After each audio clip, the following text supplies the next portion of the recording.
नाम जप करो, आराधना करो, और क्योंकि पूर्व प्रारब्ध विफलता ला रहा है तो नवीन क्रियमाण इतना जोर हो जाए कि उस प्रारब्ध को दबा दे तो आप विजय को प्राप्त हो जाएंगे। तो नाम जप करो भगवान का, जो नाम प्रिय हो खूब नाम जप करो और ये भावना करो कि इस फील्ड पर हम विजय प्राप्त कर लें तो हो जाएगा। देखना राधा राधा का कमाल देखना।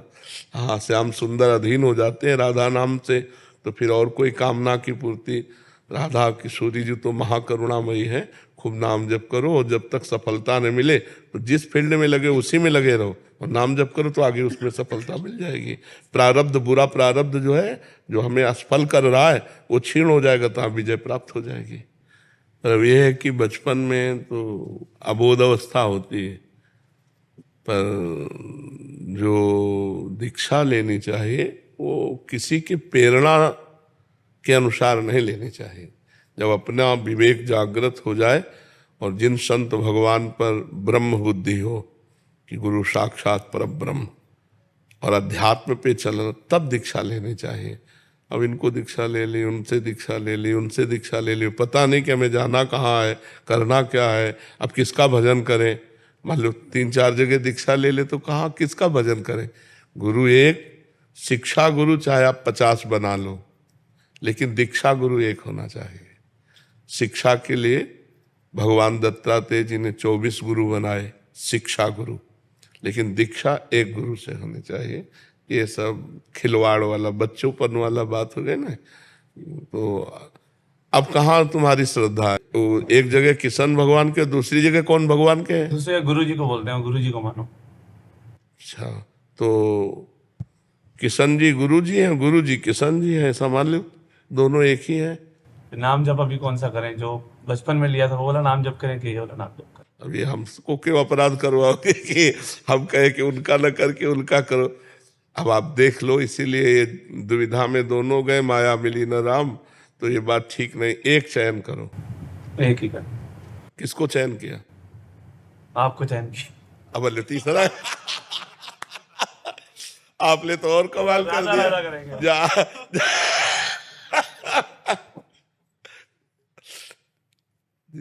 कुमारी कोमल जी, उत्तराखंड। राधे राधे महाराज जी।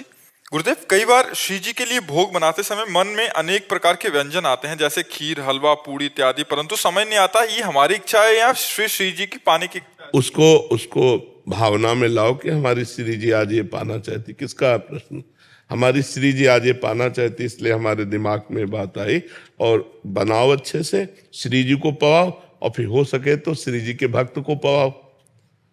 और अगर स्वयं पाना हो तो थोड़ा किनका ले लो, फिर गौ और अन्य जीवों को बांट दो। अच्छे अच्छे पदार्थ स्वयं नहीं पाने चाहिए, उनको बांटना चाहिए। जो श्री जी को अच्छे अच्छे पदार्थ भोग लगावे तो उसको बांट कर पाना चाहिए, अकेले नहीं पाना चाहिए। स्वयं अगर स्वयं रोज हलवा पूड़ी पाओगे तो बीमार भी हो जाओगे। तो अच्छे अच्छे पदार्थ जो भावना में आए, अपने पास अर्थव्यवस्था है तो थोड़ा थोड़ा भोग बना के। नहीं तो हमें लगता है रोटी सब्जी दाल रख दो, थोड़ा मीठा रख दो, और इसके बाद भावना में पवाओ। भावना में अमुक हलवा बनाया, अमुक हलवा बनाया, अमुक रायता बनाया, अमुक कढ़ी बनाए, ये और विविध पदार्थ भावना में पवाए और भावना में पा लो प्रसाद, तो कोई परेशानी भी नहीं है। भावना सबसे ज्यादा श्रेष्ठ रहती है। पदार्थ हम कहाँ तक लाएंगे? पदार्थ भावना में। जैसे आज हमारा मन है कि श्री जी को हम 50 प्रकार के भोग बनावे, तो हमें जो जो याद है हम सब 50 प्रकार के भोग अपने दिमाग में तैयार किए, और सोने की थाली बड़ी सी है और अलग अलग कटोरियों में प्रिया प्रीतम विराजमान अपने हाथ से पवा रहे हैं, और सामने भोग लगा 2 रोटी दाल सब्जी, और हम 50 चीजें श्री जी को पवा रहे। तो भावना में पवा दिया करो, और जो प्रगट में हो सुविधा हो तो प्रगट में भोग लगा दिया करो, और भोग लगा के बांट दिया करो। क्योंकि स्वयं अच्छे अच्छे पदार्थ पाएंगे तो भजन नहीं बन पाएगा। स्वामी हरिदास जी के लिए आता, उत्तम भोग लगाए मोर मरकट को सेवें। उत्तम भोग लगाते थे अच्छे अच्छे पदार्थों का, लेकिन वृंदावन के ब्रजवासी मोर मरकट, ब्रजवासी जन इनको पवाते थे। करमवीर जी, आगरा से। महाराज जी राधे राधे। गुरुदेव, क्या निकुंज में सभी को श्री जी का बराबर प्रेम मिलता है, या वहां भी जिसकी जो सेवा या भाव ज्यादा बराबर प्रेम में कमी नहीं। सबको श्री जी का बराबर दुलार मिलता, नहीं कोई जीवित ही ना रह पावे। अगर ऐसा लगे कि हमें श्री जी कम चाहते हैं तो कैसे जी पाएंगे हम? बराबर वैसे ही प्यार सबको पर्सनल। श्री जी सबकी पर्सनल है। हाँ, श्री जी पर्सनल है, सबकी पर्सनल। मतलब जैसे को लगता है ना श्री जी केवल मेरी है, तो ऐसे अनुभव आएगा कि श्री जी केवल मेरी है। अब दूसरा पान पवा रहा है तो उस समय आप इतने तन्मय है कि वो पान आप ही पवा रहे हैं श्री जी को, हर सेवा आपके द्वारा हो रही। पर वो वहां पहुंचने पर पता चलेगा, क्योंकि ये सब चिदानंदमय बात है, प्राकृतिक शब्दों से उसका वर्णन किया ही नहीं जा सकता। जो सहचरी भाव के द्वारा प्रिया प्रीतम की सेवा है वो चिदानंदमयी सेवा है, और चिदानंद में द्वैत नहीं होता। प्रेम गलियति साकरिता में दोनों समाये, उसमें द्वैत नहीं होता, उसमें तदात्म होता है। जैसे गोपीजन कह रहे कान भय प्राण में, प्राण भय कान में, ही में न जान पर कान है कि प्राण है, वो बात हो जाती है। अक्षी जी। राधा वल्लभ श्री हरिवंश। श्री हरिवंश महाराज जी। गुरुदेव आपके चरणों में कोटि कोटि प्रणाम। गुरुदेव, मेरे शरीर का भाई अपने कर्मों के फल से शारीरिक व मानसिक रूप से अस्वस्थ है, जिस कारण वो माता पिता से ऐसा व्यवहार कर देता है कभी कभी जब जो माता पिता के करने योग्य नहीं है। क्या उसको इसका फल भोगना पड़ेगा, क्योंकि वो तो अनजाने में करता है महाराज जी? हाँ, अब जैसे पागल आदमी तो उसको तो दंड नहीं मिलेगा, क्योंकि उसको तो दंड स्वतः मिल ही रहा है, उसकी बुद्धि अपवित्र है। अब अपवित्र पागल बुद्धि जैसे, इसीलिए कानून भी पागल के साथ बर्ताव अगर साबित हो गया रिपोर्ट में कि ये पागल है, तो उसे सजा देने के लिए उसमें मुरव्वत होती है कि आखिर विक्षिप्त है, पागल है, वो कुछ भी कर सकता है। तो पशुवत आचरण स्वाभाविक हो रहा है, वो कोई संकल्प करके थोड़ी कर रहा है, उसकी कोई निर्णय पूर्वक थोड़ी क्रिया है, वो तो एक स्वाभाविक क्रिया है। तो मुझे तो लगता है कि उसके द्वारा किया हुआ कर्म जो है वो विकर्म ही माना जाएगा, अकर्म में ही जाएगा, वो फल देने में समर्थ नहीं हो पाएगा। गुरुदेव, लेकिन ना उसे पश्चाताप भी होता है कि अगर मैं ये क्रिया कर देता हूँ तो उसे, मान लो पागल अवस्था उन्माद अवस्था में कर गया, बुद्धि शांत हुई तो पश्चाताप हो रहा है, लेकिन वो रहेगा उन्माद वाली बात ही में। जैसे उन्माद में किसी कुछ हो गया पागलपन में, तो बाद में उसको पश्चाताप हो रहा है, तो बाद में अगर बुद्धि काम कर रही तो पश्चाताप हो रहा है ना, इसलिए उसको दंड नहीं मिलेगा। गरिमा जी। राधे राधे। राधे राधे महाराज जी। महाराज जी, मुझसे बहुत बड़ा पाप हो गया है। गुरु मंत्र मिलने पर भी उसे ना जपा, संसार में बड़ा मन लगता था। जब से माता पिता गुजरे तब से मन उचाट हो गया। आपका सत्संग सुनने से उत्साह हुआ कि मुझे नाम जप करना जरूरी था। अभी महाराज जी अब जितनी श्वासें बची हैं उतना जप लो, जितना जीवन बचा है अब सुधार लो। अब लो नसानी अब ना नशे हो, जितना समय बचा है ये भगवत प्राप्ति कराने में समर्थ है। खड़वांग जी को जब पता चला कि 2 घड़ी 48 मिनट, तो उन्होंने 2 घड़ी में परमात्मा प्राप्ति कर ली। 48 मिनट में अपने इंद्रियों को समाहित करके भगवान में लगा के भगवान की प्राप्ति कर ली। तो हमारा जितना भी सेकंड बचा है, हर सेकंड राधा राधा राधा, तो हमें निश्चित भगवत प्राप्ति हो जाएगी। मीनाक्षी जी मैनपुरी से। राधे राधे। राधे राधे महाराज जी, आपके चरणों में कोटि कोटि प्रणाम। महाराज जी, गोस्वामी तुलसीदास जी ने प्रभु को प्राप्त करने के लिए 2 मार्ग बताए हैं, एक ज्ञान मार्ग, एक भक्ति मार्ग। महाराज जी, ज्ञान मार्ग थोड़ा सा कठिन नजर आता है, इसलिए भक्ति मार्ग को बहुत उत्तम बताया गया, परंतु भक्ति भी कई प्रकार की बताई गई है। जैसे हनुमान जी ने प्रभु राम जी से अनपायनी भक्ति की मांग की, सनकादिक ऋषियों ने प्रभु से प्रेमा भक्ति की मांग की, गोस्वामी जी ने स्वयं अविरल भक्ति विशुद्ध भक्ति की याचना की। एक ही की पर्यायवाची शब्द है, प्रेम लक्षणा भक्ति के ही पर्यायवाची। अनपायनी, भगवान के चरणों के सिवा अन्य कोई आशा भरोसा न हो। अविरल, निरंतर भगवान में चिंतन वृत्ति चली जाए।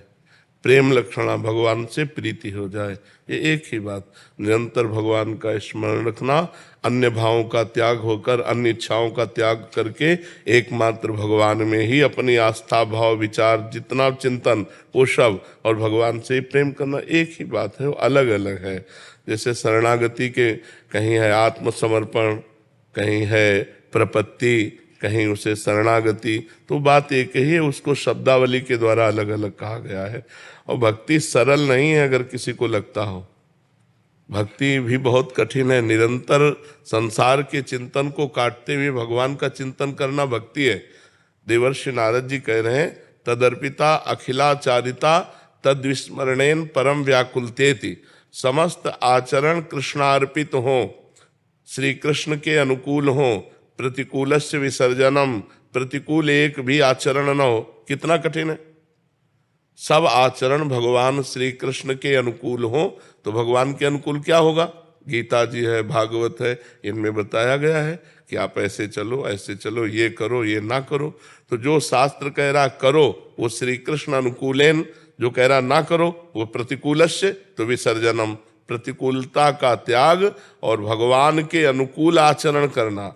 भगवान के अनुकूल, अपने मन के अनुकूल नहीं, अपनी वासनाओं के अनुकूल नहीं, श्री कृष्ण अनुकूलेन प्रतिकूलस्य विसर्जनम, प्रभु के प्रतिकूल आचरण ने, प्रभु का तस्मात् शास्त्रम प्रमाणम ते कार्याकार्यो व्यवस्थितो, क्या करना चाहिए क्या नहीं करना चाहिए ये शास्त्र आज्ञा करता है। तो शास्त्र आज्ञा के अनुसार किए हुए कर्म को भगवान श्री कृष्ण के चरणों में अर्पित करता हुआ तद विस्मरणेन परम व्याकुलतेति, एक क्षण के लिए भी वो विस्मरण बर्दाश्त नहीं करता, इतना भगवत स्मरण परायण है। अन्य कामना शून्य, अन्याभिलाषिता शून्य, कोई भी अन्य अभिलाषा ना हो, केवल श्री कृष्ण मिलन की, श्री कृष्ण प्रेम की अभिलाषा हो, बस इसी का नाम प्रेम लक्षणा भक्ति है।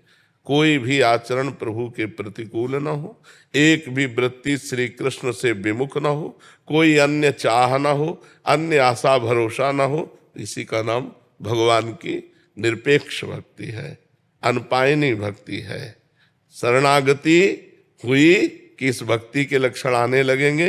पहले शरणागति पुष्ट करो, खूब भगवान की लीला कथा सुनो, खूब भगवान की लीला कथा गाओ, खूब नाम कीर्तन करो, खूब नाम जप करो, दूसरे में भगवान की भावना करके सेवा करो, तब ये साधन भक्ति के द्वारा प्रेम लक्षणा भक्ति का प्रादुर्भाव होता है। जी। राजेंद्र कुमार शुक्ला जी, रायपुर छत्तीसगढ़ से। राधा वल्लभ श्री हरिवंश महाराज जी, आपके चरणों में कोटि कोटि प्रणाम। महाराज जी, अपने शरीर और संसार के प्रति आसक्ति है जो प्रयास करने के बावजूद भी कम होने का नाम नहीं ले रही। महाराज जी, ऐसे में कैसे इसके प्रति राग द्वेष आत्मक वृत्ति? नाम जप करो, जितना भजन होगा उतना ही मन निर्मल होगा।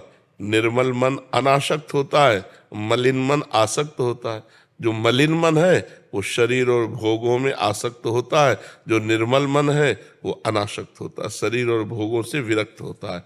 तो हम पहले मन को निर्मल करें। मन को निर्मल करने के लिए भगवान नाम जप बहुत बड़ी औषधि है।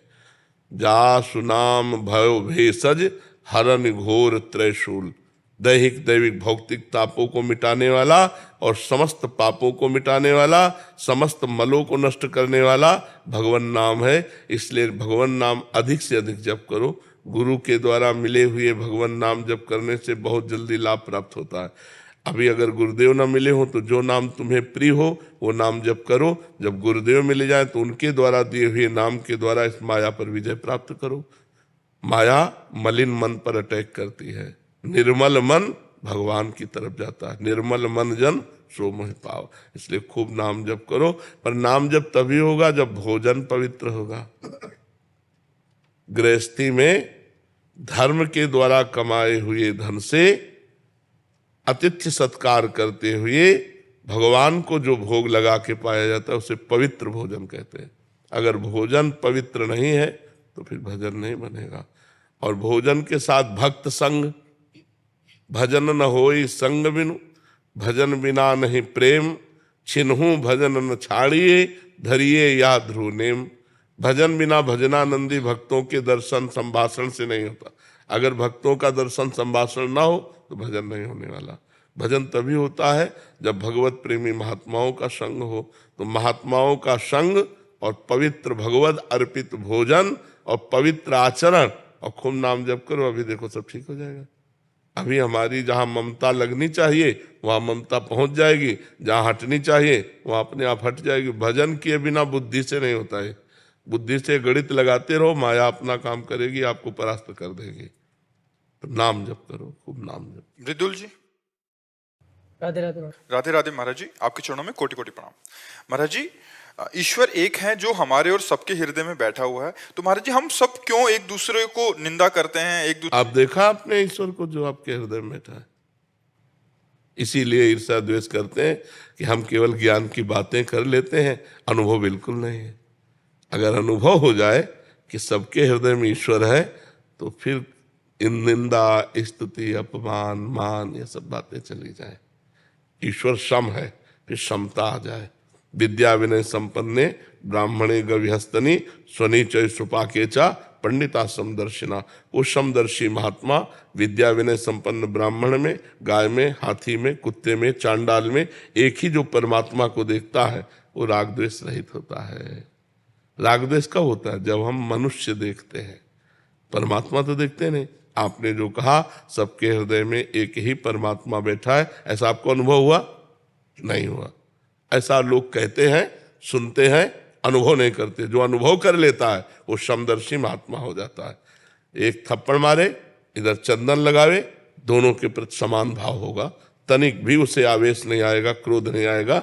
जैसे अपनी दांतों से ही जबान कट जाए तो किस पर क्रोध करे, अपने हाथ से अपने चोट लग जाए तो किस पर क्रोध करे। ऐसे एक ही ईश्वर जो हमारे हृदय में बैठा हो, सबके हृदय में बैठा है, अगर उससे द्वारा हमारे हृदय में पीड़ा पहुंची तो दूसरा थोड़ी, हो तो अपनी आत्मा ही है। पर ये ज्ञान है कहाँ? ये केवल बातों से थोड़ी होगा, ये जब अनुभव होगा साधना करके तब वो स्थिति आएगी। तभी तो महात्मा समदर्शी होते हैं। तो महात्मा बनना खिलवाड़ थोड़ी है। पहले हम संसार के भोगों को त्यागें, संसार के राग को त्यागें, शरीर के अभिमान को त्यागें और खूब भजन करें, तब जाकर के हमारा अध्यात्म मार्ग खुलेगा।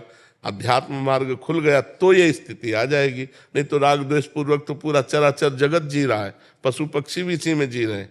नहीं, हाँ, तो इस बात का अनुभव ना होने के कारण ये राग द्वेष रहता है। जिस दिन अनुभव हो जाएगा उस दिन राग द्वेष का नाश हो जाएगा। समझ पाए आप? महाराज जी, मेरा कहना यह था कि जैसे हमें सिखाया जाता है कि अपने सभी का सम्मान करें, तो इसका मेरा जो कहने का अर्थ था वो ये कि अगर मैं अपने पिताजी का सम्मान करता हूँ तो ये ठीक है, लेकिन मैं किसी दूसरे के पिताजी का अनादर करूँ वो चीज़ गलत है। अन्य धर्म के लोग हमें गलत बोलते हैं, हम लोग उनको गलत बोल रहे हैं, सोशल मीडिया पे ये सब चीज़ें। अब हमारी अभी बात समझ नहीं पाए तुम। जो तुम कह रहे हो ये राग द्वेष तो है ना। सर्व राग द्वेष का नाश हो जाएगा जब समदर्शी परमात्मा को सब जगह देखोगे। अपने पिता और दूसरे पिता में भगवान एक ही तो है ना। अपने भाई और दूसरे भाई में भगवान एक ही है ना। अपने देशवासी और दूसरे देशवासी में भगवान एक ही ना। वो विश्वदर्शी महात्मा हो जाता है। विश्वात्मा भगवान सर्वत्र विराजमान है, तभी वो राग द्वेष से रहित होगा। नहीं तो ये तो ममता का लक्षण है, मोह का लक्षण है कि अपने पिता का आदर किया और दूसरे वृद्ध का अनादर किया। अपने परिवार से राग है और पड़ोसी के परिवार से द्वेष है।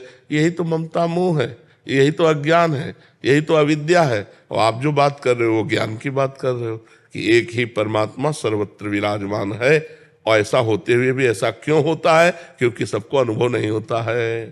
क्योंकि सब वाणी से बोल सकते हैं, केवल दूसरे को सुना सकते हैं, लेकिन हृदय में अनुभव नहीं। तो हृदय में अनुभव ना होने के कारण वो ज्ञान की बात करते हुए भी अज्ञान की चेष्टा करेगा, अज्ञान की क्रियाएं करेगा। तो आपको लगेगा ऐसा क्यों हो रहा है? क्योंकि वो अज्ञानी है इसलिए हो रहा है। समझ पा रहे आप?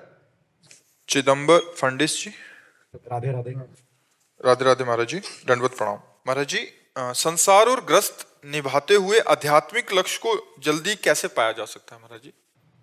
शास्त्र सम्मत गृहस्थ धर्म में आचरण किए जाए। तस्मात् शास्त्रम प्रमाणम ते कार्याकार्यो व्यवस्थित हो। तो मनमानी आचरणों का त्याग हो, पहले शास्त्र सम्मत आचरण हो और धर्म के द्वारा अर्थ की व्यवस्था संभाली जाए। हमारे यहाँ 4 पुरुषार्थ हैं। पहले है धर्म, फिर है अर्थ, फिर काम, फिर मोक्ष। मतलब धर्म के द्वारा अर्थ व्यवस्था से अपनी कामनाओं की पूर्ति की जाए तो मोक्ष पदवी की तरफ बढ़ने का चांस है। अगर धर्म को हटा दिया जाए और केवल कामना पूर्ति के लिए मनमानी आचरणों के द्वारा धन कमाया जाए तो मोक्ष हट जाएगा, अपने आप हट जाएगा, फिर उसे दुर्गति को प्राप्त होना पड़ेगा। तो धर्माचरण करते हुए पवित्र धन के द्वारा अपने परिवार का पोषण करें और परिवार को भगवान की सेवा समझे। नाथ सकल संपदा तुम्हारी, मैं सेवक समेत सुत नारी। अपने परिवार को भगवद अर्पित भावना से और खूब नाम जप करे, जितना समय मिल जाए, इसी से उसे कलयुग में भगवत प्राप्ति हो जाएगी। अगर वो नाम जप नहीं करता है तो भी वो धर्मात्मा पुरुष उत्तम लोगों को प्राप्त होगा, लेकिन भगवत प्राप्ति की बात नहीं कह सकते। और नाम जप कर रहा है तो निश्चित भगवत प्राप्ति हो जाएगी, क्योंकि कलो नास्तेव नास्तेव नास्तेव गति अन्यथा। भगवान नाम के बिना अन्य कोई साधन अब समर्थ नहीं है जो भगवत प्राप्ति करा सके। भगवान का नाम तो पुत्र के बहाने से अजामिल ने नारायण बुला दिया तो भगवत प्राप्ति हो गई। अगर हम नारायण को जानबूझकर नारायण नारायण जपेंगे तो हमें भगवत प्राप्ति क्यों नहीं हो जाएगी। जी राधे राधे महाराज जी। महाराज जी, आपको पहले कहते सुना था कि भोगों से आसक्ति हटाने के लिए नाम जप करो और भगवान को अर्पित करके खाना खाओ। महाराज जी, मेरी भोगों में आसक्ति इतनी बढ़ चुकी है कि ये शरीर अब बर्बाद होने की कगार पर। दिमाग को पता है कि ये बुरा है फिर भी हो रहा है। गुरुदेव, मैं आलस्य से भर चुकी हूँ। हालात ये हो चुके हैं कि मैं पेट ये कह रहे हैं कि अब भूख ना लगे इसके लिए कुछ करना चाहती हूँ और आपके बताए दिनचर्या का पालन कर सकूं। खाना शुरू करने से पहले नाम लेती हूँ और खाना शुरू करते लेकिन कभी कभी भूल जाती हूँ। फिर अपना आलस और खाने पे दूसरी बात आपका प्रश्न है, आपका शरीर ही आपको दुख देने के योग्य हो चुका है। अब इतना शरीर बैठने में, उठने में, चलने में, दिनचर्या में ये आलस से प्रभाव तो करे। कोई आप शरीर हो क्या, आप इतना शरीर को बढ़ा लिए? आपके क्या वो है क्या, हाँ वो क्या वो है क्या? हाँ तो फिर आप उस रोग की औषधि कीजिए। उसकी औषधि, इतना भारी शरीर, उठना बैठना चलना फिरना कार्य करने में बड़ी परेशानी होती है, तो आप उसकी औषधि लीजिए। ले रहे प्रभु जी, मैं आयरलैंड में जा रहे थे। कह रहे कि ले रहे हैं बट कह रहे हैं कि जब खाना शुरू करते हैं फिर थोड़ा सा जहाँ खाना बनता है वहां पे मांस आदि बनता है तो भगवान को अर्पित करके खाने पड़ती। भाई इस विषय में तो हम ज्यादा नहीं बोल सकते। जहाँ मांस आदि बनता है उस रसोई का तो स्पर्श भी हमारे दिमाग से तो नहीं होना चाहिए। खान पान तो बहुत बड़ी बात है। नहीं, बर्तन अलग करिए। बर्तन अलग कर लिए बट कह रहे हैं कि खाने की आसक्ति है उसको कैसे कम करें। ये तो भाई मुख्य भाव ये है कि हम थाल में पहले रखें कि 8 रोटी पा सकते हैं तो हम 4 पाएंगे। 4 रोटी, 1 चम्मच से सब्जी डाल ली, थोड़ी दाल डाल ली, बस भगवान को भोग लगाया, दोबारा लेना नहीं। नियम बनाना पड़ेगा तभी ये शरीर। फिर बार बार भूख लगेगी तो उसको सहो ना, राधा राधा राधा जपो। अपने लोग तो 5-5 दिन 6-6 दिन भोजन नहीं मिलता था गंगा किनारे जब भ्रमण में थे, तो उसको सहा जाता है। सहने से अभी सब ठीक हो जाएगा। ये सब पाप के लक्षण होते हैं जितने रोग होते हैं। फिर अगर उधर 4-5 जने रहते हैं, ये अपने बर्तन तो अलग कर लिए हैं बट कह रहे हैं कि वही रसोई में बनाते हैं तो भोग लगा सकते हैं। हाँ, अपने बर्तनों के द्वारा रसोई को पवित्र कर लिया, अपने बर्तनों में बना के ठाकुर जी को अर्पित करो। पर पहले निकाल के रख लो कि हम, जैसे पता है हमको 10 रोटी चाहिए तो 5 रोटी रख लो और वही भोग लगा के फिर और 2 बार पाओ भोजन और 1 बार बाल भोग थोड़ा ले लो। बाल भोग में जो भी आपको फल फ्रूट दूध जो भी अनुकूल पड़े और 2 बार भोजन पाओ। एक नियम बनाओ तब तो ठीक रहेगा। और नाम जप करो। नहीं अभी कितनी अवस्था है आपकी? 28 साल। अभी क्या कोई अवस्था है आपकी? अभी इस समय आपका इतना भारी शरीर हो गया, ये आपको जीना मुश्किल कर देगा। उठना बैठना चलना फिरना ये सब परेशानी कर देगा। अभी आप सावधान हो जाओ। राधे राधे महाराज जी। महाराज जी, मुझ में आत्मविश्वास की कमी है। महाराज जी, अगर मुझे कोई एक बात सुनाता है तो मैं उसे 4 बात सुना देती हूँ और बहुत सोचती हूँ, फिर मन अशांत हो जाता है। फिर महाराज जी बहुत जिद्दी स्वभाव के हो गए हूँ कि मन इधर उधर विचलित करता ये रहता। जितने भी हमारे अंदर मलिनताएं हैं वो भगवान से विमुख होने के कारण है। अगर हम भगवान के सन्मुख होकर भगवान का यशोगान सुने, भगवान का नाम कीर्तन करें, भगवान की आराधना करें तो हमारे अंदर दिव्य दैवी सद्गुण आ जाए। ये दैवी संपदा है कि कोई हमें गाली दे और मुस्कुरा के चले जाए। ये साधारण क्षमता थोड़ी है। सामने वाला हमें गाली दे रहा, मुस्कुरा के चले गए, ये दैवी संपदा है। ये भागवतिक सद्गुण है। ये कोई छोटी मोटी बात थोड़ी है। सामने वाले ने गाली दिया, हमने 4 गाली दे दिया है तो संसारिकता है। तो हमारे अंदर जो संसारिकता है उसको दूर करने के लिए हमें भगवान की शरण में जाना होगा, भगवान की आराधना करनी होगी, भगवान की लीला कथा सुननी होगी, भगवान की लीला कथा का गायन करना होगा। घर में बैठकर 1 अध्याय रोज गीता भागवत का गायन करो। देखो आपकी बुद्धि शुद्ध होती है कि नहीं, आप में क्षमता आती है कि नहीं। अब देखो टीवी के सीरियल और मनमानी आचरण किए जाए और फिर सोचा जाए कि हम दैवी संपदा धारण करें तो असंभव है। राधे राधे महाराज जी। महाराज जी, मोह अहंकार और माया का लालच के कारण बहुत सी गलतियां हुई हैं जीवन में। अब बहुत पछतावा होता है, कैसे अपने आप को इससे मुक्त करूं प्रभु? अगर पछतावा होता है तो मुक्त होने में देर नहीं लगेगी, लेकिन वास्तविक पछतावा हो तब ना। पछतावा वो कि हृदय जल रहा है, अब खाना अच्छा नहीं लगता, पानी अच्छा नहीं लगता, रात दिन एक जलन पैदा हो रही मेरे से ऐसा, तो वही पश्चाताप ही उसको भस्म कर देगा। और होता है, रात को सो नहीं पाती, अंदर से चिंता होती है क्यों हो गया, कैसे हो गया। हाँ, तो ये पश्चाताप ही उस जो भी मलिनता है उसका नाश कर देगी। और खूब भगवान का नाम जप करो। नाम जप करते हो, अधिक से अधिक भगवान का नाम जप करो। नाम जप से ही कलयुग में भगवत प्राप्ति है। अन्य युगों में अलग अलग भगवत प्राप्ति के साधन थे, जैसे सतयुग में ध्यान, त्रेता में यज्ञ, द्वापर में पूजा, लेकिन कलयुग में केवल हरि नाम, केवल हरि नाम। कलौ नास्तेव नास्तेव नास्तेव गति अन्यथा। भगवान श्री कृष्ण द्वैपायन व्यास देव जी महाराज 3 बार कहते हैं कि बिना हरि नाम के किसी का भी कल्याण नहीं हो सकता, नहीं हो सकता, नहीं हो सकता। हरेर नाम हरेर नाम हरेर नाम केवलम कलौ नास्तेव नास्तेव नास्तेव गति अन्यथा। हर प्रश्न का उत्तर नाम जप है। नाम जप करो, आप देख लो हर प्रश्न का उत्तर समाधान आपको मिल जाएगा। हर बात का समाधान, हर संकट का समाधान, हर चीज जो चाहिए वो सब नाम कल्पतरु। जप के तो देखो, अब नाम न जप करो, भगवत विमुख होकर गंदे आचरण करो, चाहो सुख तो कैसे प्राप्त हो सकता है। सुख सिंधु भगवान से विमुख होकर किसी को सुख मिला है? इस मलिन माया के भोगों में कहीं सुख है? जितने भोगे सब हाथ मलते रह गए और यहाँ से चले गए। मनुष्य जीवन का जो परम लाभ है वो है परोपकार करो और नाम जप करो। अगर 4 रोटी भगवान ने दिया है तो 1 रोटी अपनी 4 में से निकालो, पशु पक्षियों को बांट दो, भक्त को पवा दो, किसी गाय को दे दो, किसी वैष्णव को दे दो और अपना पेट पालो। 3 रोटी से पूरे परिवार का ऐसे चला जाता है गृहस्थी में।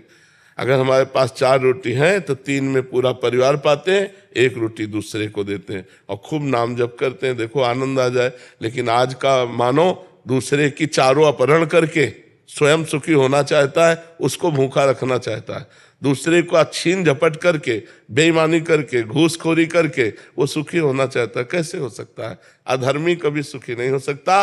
और धार्मिक सदैव सुख को प्राप्त होगा। वर्तमान में दुख ही देख करके उसको यदि सोचो कि ये धर्म करता है, दुख भोगता है, तो धर्म का परिणाम दुख है क्या? नहीं, ये वर्तमान का नहीं, ये पूर्व का किया हुआ कर्म है। वर्तमान का जो धर्म है उसे जय और सुख को प्राप्त कराए। महाराज जी 1.5 साल से मैं वहाँ सुन रही थी और आपके दर्शन और प्यार खींच के ले आया।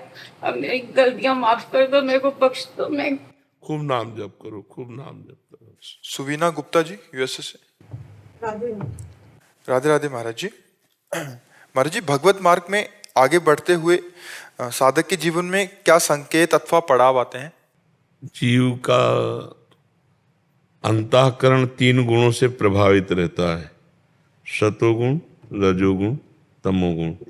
कोई सतोगुण प्रधान होता है, सबका एक जैसा नहीं होता। कोई सतोगुण प्रधान होता है, कोई रजोगुण प्रधान होता है, कोई तमोगुण प्रधान होता है। वैसे ही उसके भाव जागृत होते हैं, वैसे ही उसकी भक्ति होती है, वैसे ही उसका लक्ष्य दृढ़ होता है। लेकिन तीनों गुणों से जब पार हो जाया जाता है, त्रिगुणातीत, तब सबकी समान स्थिति आने लगती है। उसमें कोई भी चाह न रह जाना, किसी भी भोग की, किसी भी पद की, किसी भी लोक परलोक के सुख की कोई चाह न रहे। एकदम शांत, एकदम ऐसी तृप्ति कि जैसे केवट से भगवान कह रहे हैं कि अब ये अंगूठी ले लो सिया जी की, तो कह रहा अब कछुनाथ न चाही मोरे, दीन दयाल अनुग्रह तोरे। प्रभु आज जो चरण पखारने को मिला, उसमें जो मुझे सुख मिला, बहुत काल में कीन मंजूरी, बहुत जन्म जन्मांतर सब कर्म किए, आज मैं पूरा हो गया हूं। आज दीन सब विधि भल पूरी, अब कछुनाथ न चाहे मोरे, दीन दयाल अनुग्रह तोरे। जब भक्ति का त्रिगुणातीत आनंद मिलता है तो उपासक के हृदय से एक बात निकलती है, अब कुछ नहीं चाहिए, अब कुछ नहीं चाहिए। जब तक कुछ चाहिए तब तक अभी साधक को भगवदानंद नहीं मिला है। और जब जा ही न चाही कबहू कछु, जा ही न चाही कबहू कछु, तुम सन सहज सने बसो निरंतर तासुर शोरावर निज के। पहले सबसे पहले चाह पर आक्रमण होता है। चाह मिटी चिंता मिटी मनुआ बेपरवाह, जिनको कछु न चाहिए वे साहन के साह महात्मा है, वही साधक है। तो हम गुण के अंतर्गत की बात नहीं बोले। गुण के अंतर्गत में बताया कि अंतःकरण 3 गुणों से प्रभावित होता है। कोई सात्विक प्रवृत्ति वाला होता है, कोई राजसिक प्रवृत्ति वाला होता है, कोई तमोगुणी प्रवृत्ति वाला होता है। उसकी प्रधानता में बहुत भेद है, भक्ति के बहुत भेद हैं। लेकिन गुणातीत जब होगा साधक भजन प्रभाव से, तब सबकी एक जैसी स्थिति आने लगेगी। फिर गुणों के भेद से स्थितियां बदलती हैं। गुणातीत स्थिति में भगवान का जो अंश है अविनाशी, वो तो निर्विकार है, वो विकार को पकड़ लिए था। अब भक्ति के रंग से विकार मुक्त हुआ तो निर्विकारता उसके अंदर आ जाती, मतलब चाह मिटना शुरू हो जाता है। सकल कामना हीन जे राम भगति रसलीन, जो कामना रहित हो चुके हैं वही भक्ति में लीन होते हैं। तो गुणातीत भक्ति, गुणातीत स्थिति, गुणातीत भगवान का चिंतन ऐसे आनंद का सृजन हृदय में करता है कि उसका हृदय शांत हो जाता है। सबसे पहला भाव है शांत भाव। शांत में आपको कोई गाली दे या आपकी स्तुति करे, दोनों का प्रभाव आपके हृदय में नहीं पड़ना चाहिए, तो उसे शांत कहा जाएगा। आपका मान हो या अपमान, आप सुख की परिस्थिति हो बाहरी या दुख की, आपके हृदय में कोई फर्क नहीं पड़ना चाहिए। ये गुणातीत स्थिति की बात कर रहे हैं। ये जो आगे चलकर स्थिति भक्ति का रंग आता है वो इस कोटि का आता है। शत्रु मित्र समझान, मान मान अपमान सम, दुख सुख लाभ न हानि, ये है जो कृपा हरिवंश की। दुख सुख लाभ हानि शत्रु मित्र मान अपमान, इनमें समान भाव जागृत हो जाता है। और भगवान के नाम में इतना प्यार हो जाता है कि तद्विस्मरणेन परम व्याकुलते थे। जरा सा भूल हो जाने पर उसके प्राण व्याकुल हो जाते हैं। जैसे मछली को जल से अलग करो तो तड़पने नहीं लगती, ऐसे वो भक्त तड़पने लग जाए एक क्षण के लिए व्याकुलता भगवत विस्मरण में इतनी जोर की कि प्राण व्याकुल हो जाए। ये गुणातीत स्थिति है उसकी। और तदर्पिता अखिलाचारिता, समस्त आचरण श्री कृष्ण अनुकूलेन प्रतिकूल से विसर्जनम, भगवान के अनुकूल ही उसके आचरण होंगे, प्रतिकूल आचरणों का त्याग, क्योंकि कोई चाह ही नहीं रह गई। इतना आनंद उसके हृदय में आ गया। अब उसकी कहीं भी ममता नहीं रह जाती। ममता रहितम, कामना रहितम, वो ममता केवल प्रभु के चरणों में, अनन्य अपने इष्ट देव के चरणों की ममता जागृत हो जाती। जैसे मीरा जी कहती मेरे तो गिरधर गोपाल दूसरो न कोई, ऐसे अपने इष्ट से प्यार हो जाता है, इष्ट से अपनी प्रीति हो जाती है। धीरे धीरे उसकी स्थिति इतनी बढ़ती है कि देह का विस्मरण होने लगता है। मैं स्त्री हूं, मैं पुरुष हूं, मुझे क्या करना है क्या नहीं, ये भगवान आकर हृदय में बैठ के करवाते, उसकी क्षमता इसके ऊपर हो गई। अब भगवान उसके हृदय में, जैसे अर्जुन के बागडोर पकड़े बैठे हैं, ऐसे उसके हृदय में बैठ जाते हैं और जो मन आता है सो करवाते हैं। ये जितने बड़े बड़े कार्य संतों द्वारा होते हैं स्वयं भगवान करते हैं। उनके हृदय में बैठ करके जगत का परिवर्तन, जगत का मंगल, जो उच्च कोटि की वो बातें, मतलब मनुष्यकृत नहीं होती। लाखों लोग बदल रहे हैं, करोड़ों लोगों का उद्धार हो रहा, वो भगवान उस संत को निमित्त बना करके स्वयं बैठ करके कार्य करते हैं उनके हृदय में। तो वो चाहे स्त्री हो चाहे पुरुष हो, उसका हृदय भगवान का भवन हो जाता है, भगवान का मंदिर बन जाता है, जो पूर्ण रूप से भगवान में अनंत गुण हैं। अगर हम दिन भर ऐसे वर्णन करते हैं ना तो भी पार नहीं पाएंगे।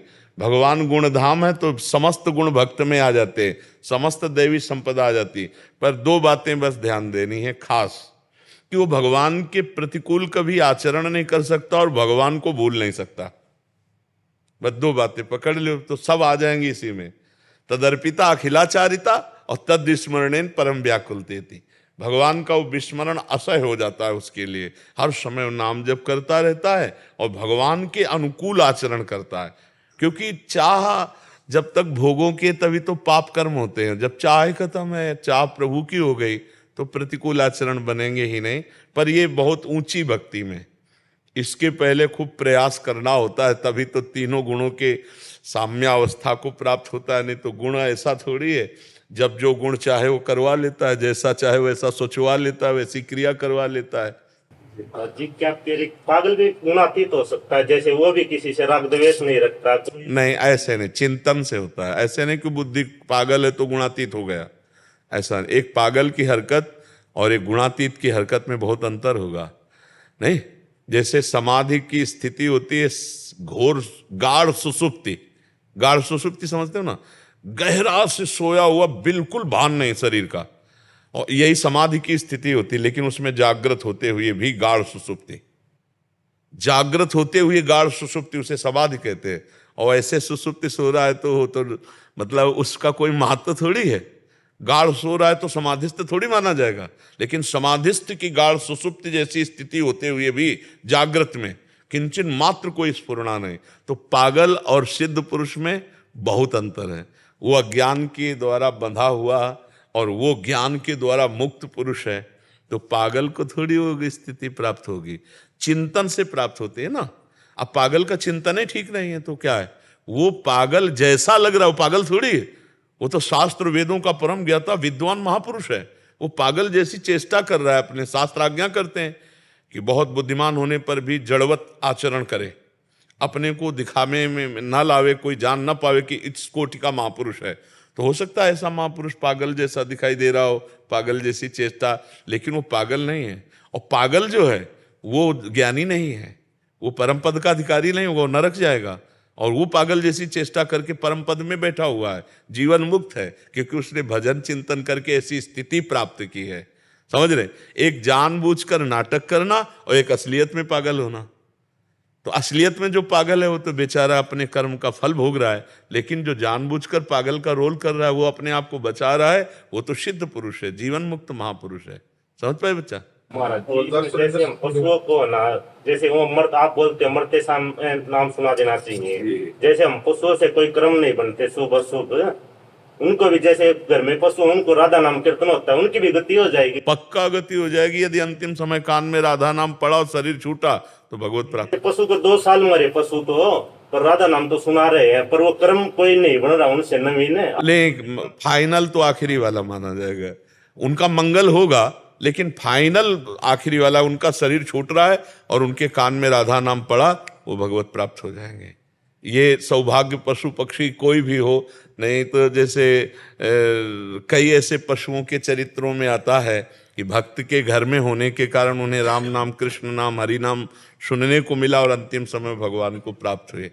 तो अंतिम समय फाइनल की बात है। अब जैसे अभी आप बोल लिए राधा, और तो अब जब अंतिम समय आपका आएगा उस समय का फाइनल देखा जाएगा कि अब कहाँ है आपकी चित्रवृत्ति। तो यदि गलत जगह हुई तो इसका आपको फल मिलेगा राधा नाम का, कि आपको चांस मिलेगा भजन करने का, लेकिन फाइनल आखिरी में होगा। अंतिम जीवन का फाइनल राधा। ये अजामिल का हो गया था, फाइनल में बोला नारायण, बेटे के लिए ही सही, पर मुख से नारायण निकला, यमदूत आ गए, गला दबा दिए। तो भगवान के पार्षद आ गए, उनकी फांस काट करके उनको जीवन मुक्त कर दिया। तो क्या नारायण पहले नहीं बोला था? हजारों लाखों बार बोला होगा जब बेटे का नाम है। तो उस समय ना भगवान के पार्षद आए, ना कोई घटना घटी। अंतिम फाइनल में जब शरीर छूटने का था तो पुत्र को बुलाया नारायण, बस इसी से फाइनल हो गया। फाइनल अंतिम में है। इसीलिए हम प्रयासरत रहते हैं पूरे जीवन कि अंतिम समय हमारा भगवान के नाम का स्मरण हो जाए और शरीर छूट जाए, तो हम भगवान को प्राप्त हो जाएंगे। ऐसे जप रहे, ये व्यर्थ नहीं जाएगा। नामे भक्ता प्रणश्यति, भक्त का नाश नहीं होता, भजन का नाश नहीं होता, पर भगवत प्राप्ति का फाइनल वो आखिरी में होगा। उस समय अगर भगवान का स्मरण आ गया तो जीवन मुक्त, और नहीं आया तो फिर चांस देंगे भगवान। ऐसे भक्तों के यहाँ, श्रीवान कुलवान के यहाँ जन्म देंगे जहाँ आपको भजन का सहयोग मिले, फिर भजन करके निकल जा। तो चाहे पशु हो, चाहे पक्षी हो या मनुष्य हो, कोई भी हो, अंतिम समय उसके कान में नाम पड़ जाए तो उसको भगवत प्राप्ति है। सुरेंद्र जी कोसी से। राधे राधे महाराज जी। राधे राधे महाराज जी। महाराज जी, ये प्रकृति हमें सब कुछ देती है, हम इसका कर्ज कैसे चुका सकते हैं? नहीं, प्रकृति का कर्ज क्या? माँ का कर्ज चुका सकते हो क्या? माँ का कर्ज चुका सकते हो क्या? नहीं चुका। चाहे कोई सन्यासी हो, चाहे कोई हो, माँ को साष्टांग दंडवत करके, महाप्रभु चैतन्य देव ने कहा था कि माता सची से कि अगर हम अपने श्रीअंग की चमड़ी उतार कर आपकी पादुका बनाए तो भी हम आपसे उरीन नहीं हो सकते माँ। तो ये जगदम्बा है, ये जगत अम्बा है प्रकृति, परमात्मा पिता है और प्रकृति माँ है। हम इससे उरीन तभी हो सकते हैं जब हम परमात्मा प्राप्त हो जाए, तो हम प्रकृति से मुक्त हो जाएंगे। मना कष्टान इंद्रियाण, जो प्रकृति स्थान कर सती वो परमात्मा स्थान आ जाए तो हमारा सब काम, सब ऋणों से मुक्त हो जाएंगे। मातृ ऋण, पितृ ऋण, देव ऋण, ऋषि ऋण, सब ऋणों से मुक्त हो जाए यदि भगवत प्राप्ति हो जाए। और भगवत प्राप्ति नहीं हुई तो फिर पुनरपि जननम पुनरपि मरणम, इसी की गोद में बार बार जन्मना मरना, सुअर कुत्ता जो भी बनाए बनना पड़ेगा, जन्मना पड़ेगा। प्रकृति के बंधन से मुक्त होना है, प्रकृति के ऋण से मुक्त होना है तो परमात्मा की प्राप्ति अनिवार्य है। भगवत प्राप्ति के बिना इससे मुक्त नहीं हुआ जा सकता। भगवान श्री कृष्णचंद्र जी ने एकादशी स्कंद में भागवत में कहा है कि जो मेरा भजन करके मेरे को प्राप्त कर लेते हैं वो समस्त ऋणों से मुक्त हो जाते हैं। तो समस्त ऋणों में ये भी प्रकृति भी आ गई, यही है ना प्रकृति। अब आप देखो, जब हम अलग करके देखेंगे तो फिर समझ में आना कठिन हो जाएगा। आप प्रकृति को ऐसे देखते हैं ना, नहीं ऐसे देखो, ये भी तो प्रकृति है। पांच भौतिक ये प्रकृति है, ये हम थोड़ी है, हमारा स्वरूप थोड़ी है। ये तो प्रकृति का रचा हुआ स्वरूप है। जो हमारा स्वरूप है वो परमात्मा स्वरूप है, भगवद अंश है। तो उसको तो देखा नहीं। देखो बड़े आश्चर्य की बात है, 30, 35, 40 के हो गए लेकिन 1 मिनट भी अपने आप को नहीं देखा। देखा कभी? एक आपसे कहा जाए देखा, बोले हाँ देखे, ये आपका स्वरूप नहीं है, ये प्रकृति के द्वारा रचा हुआ है। ये भी तो प्रकृति का रचा हुआ है। अंतःकरण वो भी प्रकृति का है, स्वभाव वो भी प्रकृति का है। तीनों गुणों से 3 शरीर बने हुए हैं, स्थूल, सूक्ष्म और कारण। जो इन तीनों शरीरों का लाग त्याग करके परमात्मा में स्थित होता है वो जीवन मुक्त होता है ज्ञान मार्ग में। और जो तीनों शरीरों को भगवान के चरणों में समर्पित करके निरंतर भजन करते हुए, अश्रु प्रवाह करते हुए, रुदन करते हुए भगवान को पुकारता रहता है, वो भक्ति के द्वारा भगवान को प्राप्त कर लेता है। 2 ही मार्ग पुष्ट मार्ग हैं, एक ज्ञान और एक ये भक्ति। कर्मयुग तो दोनों तरफ हो सकता है, ज्ञान का भी उसमें और भक्ति का भी उसमें, लेकिन स्वतंत्र भगवत प्राप्ति के जो मार्ग हैं वो जैसे भक्ति है ऐसे ज्ञान योग है। बिना ज्ञान के माया से तरना कठिन है और बिना भगवान के प्रेम के शुद्ध ज्ञान होना कठिन है। इसलिए उत्तम जब हम आते हैं तो भक्ति आती है, उसी के पुत्र हैं ज्ञान वैराग्य। तो नाम जप करो, भगवान के आश्रित रहो, भगवान की कृपा मनाओ, वही हमें प्रकृति से मुक्त कर देंगे। प्रकृति का उपकार नहीं है, प्रकृति में हम फंसे हुए हैं, हमें छूटना है प्रकृति से। प्रकृति का उपकार नहीं है। क्या उपकार है प्रकृति का? प्रकृति हमें जल दे रही है, वायु दे नहीं तो प्रकृति का ही पोषण कर रही, हमें थोड़ी जल चाहिए। हमारा जो स्वरूप है उसे कभी पानी थोड़ी चाहिए। नैनम छिंदन्ति शस्त्राणि नैनम दहति पावका न चैनम क्लेदयन्त्यापो न शोषयति मारुता। जल उसे भिंगाया नहीं सकता, आग उसे जला नहीं सकती, अस्त्र उसे छेद नहीं सकता, जो हमारा स्वरूप है। अब ये प्रकृति से रचा हुआ शरीर है, इसको जरूरत है क्षितिजल पावक गगन समीरा, तो इसको वही वायु की जरूरत है। किसको? प्रकृति को। मेरे को थोड़ी जरूरत है। बोले मैं वायु नहीं लूंगा तो मर जाऊंगा, नहीं, मैं अविनाशी हूं। अभी यही तो ज्ञान नहीं जाना, यही तो सत्संग नहीं किया ना। मेरा स्वरूप अविनाशी है, मैं वायु से जीवित नहीं हूं। वायु से जीवित प्राण है इस शरीर के, प्रकृति जनित। प्रकृति से ही प्रकृति का, परमात्मा से प्रकृति से पोषण नहीं होता उसका। समझ पा रहे हो आप? शायद समझ पाओ, क्योंकि अध्यात्म में थोड़ा गूढ़ है। तो जब हम आते हैं, जब प्रकृति शब्द देखते तो इधर देखते हैं, ये प्रकृति है। नहीं, इधर लौट के देखो, ये प्रकृति है, ये प्रकृति है। इसी पर विजय प्राप्त करना, इसी से राग रहित हो जाना, यही प्रकृति है। प्रकृति में प्रकृति का भोग हो रहा है। जीवात्मा को कुछ भी नहीं चाहिए, बस अपने स्वरूप को भूलकर भगवान की विस्मृति करके इस शरीर में लग गए तो फिर बात गलत हो गई। प्रकृति है ना, ये जानते हो ना। तो भूख प्यास जितने सब प्रकृति में हो रहे हैं, परमात्मा में थोड़ी हो रहे हैं, न जीवात्मा में हो रहे हैं, प्रकृति शरीरों में हो रहे हैं। प्यास लगी, प्राणों का धर्म है, भूख प्यास पाना, देखना सुनना सब इंद्रियों का धर्म है। हर इंद्रिय अपना प्रभाव दिखा रहे। तो आप कहाँ हो? तो वही बात देखनी कि हम अपने आप को भूल करके इसे अब आपा मान लिया, बस यही बंधन है, इसी से हटना है। 1 मिनट कभी अपने को नहीं देखा आपने, 30-35 वर्ष हो गए इस घर में रहते हुए, और अपने को नहीं जाना तो क्या ज्ञान है? अपने को नहीं जाना, हम भगवद अंश हैं। बस यही जहाँ जानने लगोगे तहाँ फिर जितेंद्रीय होने लगोगे, गंदी बातें छूटने लगेंगी, भगवान का भजन होने लगेगा।